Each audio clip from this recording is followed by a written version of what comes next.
नमस्कार, हिमाचल बुलेटिन में आपका स्वागत है। आज के मुख्य समाचार। मुख्यमंत्री श्री जयराम ठाकुर ने शिमला के रिज मैदान पर अंतर्राष्ट्रीय योग दिवस 2022 के अवसर पर योग कार्यक्रम में लिया भाग।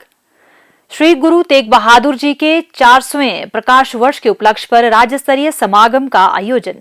और अब समाचार विस्तार से। मुख्यमंत्री श्री जयराम ठाकुर ने आज शिमला के रिज मैदान पर राज्य के आयुष विभाग द्वारा आयोजित अंतर्राष्ट्रीय योग दिवस 2022 के अवसर पर योग कार्यक्रम में भाग लिया।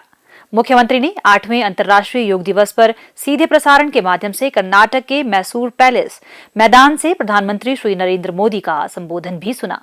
इसके पश्चात मीडिया से अनौपचारिक बातचीत करते हुए मुख्यमंत्री ने कहा कि योगाभ्यास व्यक्ति के मन, शरीर और आत्मा को नियंत्रित करने में सहायक सिद्ध होता है। योग शारीरिक और मानसिक अनुशासन को बनाए रखते हुए शरीर और मन को शांति प्रदान करता है। श्री जयराम ठाकुर ने कहा कि योग तनाव और चिंता दूर करता है और हमें ऊर्जावान बनाए रखता है। अंतर्राष्ट्रीय योग दिवस के अवसर पर मैं सभी प्रदेशवासियों को बहुत बहुत बधाई और शुभकामनाएं देता हूं। हमारे लिए ये सौभाग्य की बात है कि हमारे ऋषि मुनियों ने योग के माध्यम से पूरी भारत की संस्कृति को विश्व में फैलाने के लिए, विश्व में पहुंचाने के लिए बहुत बड़ा एक योगदान दिया है। लेकिन आज की परिस्थितियों में जिस प्रकार से जीवन काम के दौर में व्यस्त होते हुए उलझ करके रह गया है, योग की वो सारी पुरानी चीज़ें जो हमारे जीवन को ताजगी देती है, हमारे जीवन को ऊर्जा देती है, वो काफ़ी हद तक शिथिल पड़ गई थी। और इसके लिए मैं आदरणीय प्रधानमंत्री नरेंद्र मोदी जी को बधाई देता हूं कि 8 वर्ष पहले एक प्रयास किया उन्होंने प्रधानमंत्री बनने के पश्चात कि भारत का ये योग जो मूल रूप से भारत से जुड़ा हुआ है, इसको विश्व भी समझे, विश्व भी जाने और विश्व के स्तर पर इसको मान्यता प्राप्त हो।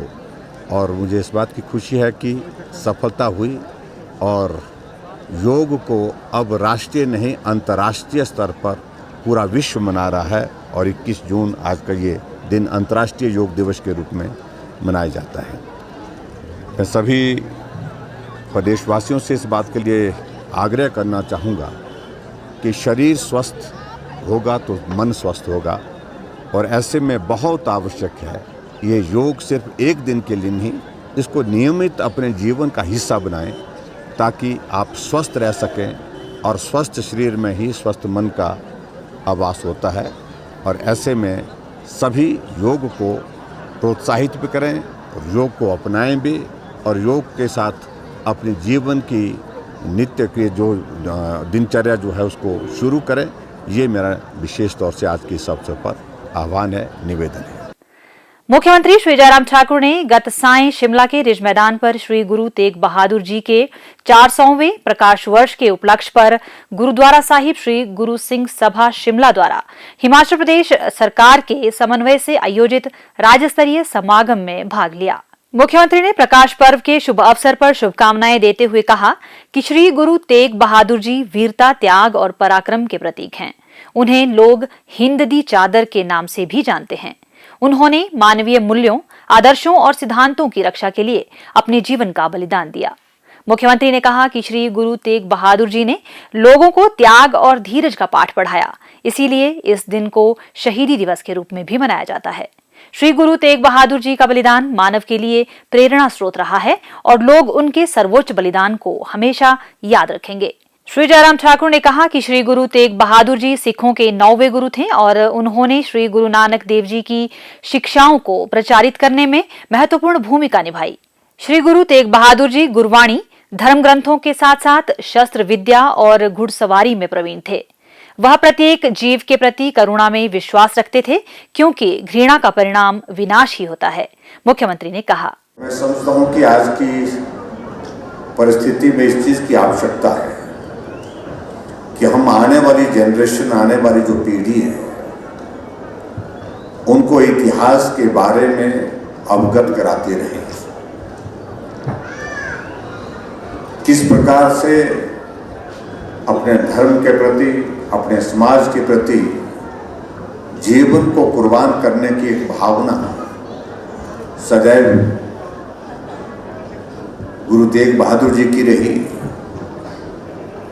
और एक नहीं अनेक कठिनाइयों के दौर में से, यातनाओं के दौर में से गुजरते हुए उन्होंने अपने जीवन को समर्पित किया। मानवता और धर्म के लिए अपने जीवन को उन्होंने न्यौछावर किया।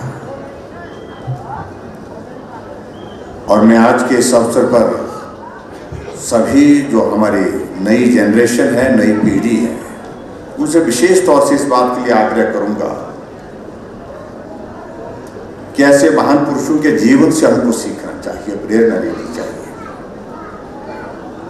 और प्रेरणा लेकर के जो उनका मार्गदर्शन हमारे समाज के लिए रहा, हमारे समाज के साथ साथ हमारे धर्म के लिए रहा है, उसका सदैव हमको पालन करना चाहिए। गुरु तेग बहादुर साहब कहते थे कि सारे महान कार्य छोटे छोटे कार्यों से होते हैं। उनके ऐसे प्रेरणादायक विचार आज भी लोगों को जीने की सही राह दिखाते हैं और इसलिए हमको सदैव ऐसे महापुरुषों के जीवन से जो प्रेरणा मिलती है, उस प्रेरणा को लेकर के हम सब लोगों को आगे बढ़ना है, समाज के लिए काम करना है और समर्पण के भाव के साथ काम करना है। यही मुझे लगता है कि आज श्री गुरु तेग बहादुर जी के 400वां प्रकाश पर्व पर हमें जो एक संदेश देता है, उस भाव के साथ काम करने के लिए। इस अवसर पर गुरुद्वारा साहिब श्री गुरु सिंह सभा ने मुख्यमंत्री का स्वागत किया और उन्हें सम्मानित भी किया। हिमाचल बुलेटिन देखने के लिए सब्सक्राइब करें YouTube channel IPR Himachal, follow करें ट्विटर @DPRHP, लाइक करें Facebook page information and public relations department Himachal Pradesh, visit करें वेबसाइट www.himachalpr.gov.in। इस अंक में इतना ही। कल फिर होगी मुलाकात। दीजिए इजाजत। नमस्कार।